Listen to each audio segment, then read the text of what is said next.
On commence donc avec cette manifestation qui inquiète le maire de Lille, Martine Aubry. Elle en a informé le préfet parce que le 8 octobre, la maison flamande de Lambersart, qui rejette le qualificatif d'extrême droite pour préférer celui d'identitaire, organise une fête du cochon.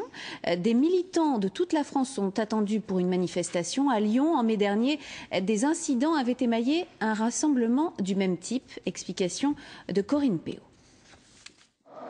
Ces images, plusieurs centaines de manifestants d'extrême droite dans les rues, c'est ce que redoute la maire de Lille. C'était à Lyon le 14 mai dernier. Ils étaient 500 et protestaient contre, je cite, l'islamisation de la France. Aujourd'hui, Martine Aubry est inquiète et alerte le préfet. Il me semble nécessaire, dit-elle, d'anticiper toute manifestation. Car c'est à Lille que ces groupes qui se qualifient d'identitaires ont prévu de défiler le 8 octobre prochain. Une manifestation d'ampleur nationale, 5 bus devraient convoyer des manifestants venus de Paris, de Lyon ou encore de Belgique. Dès que j'ai appris cela, j'ai saisi monsieur le préfet pour lui dire de prendre toutes les mesures qu'il jugera utiles pour garantir l'ordre public. Ce n'est pas à moi de dire il faut interdire ou pas.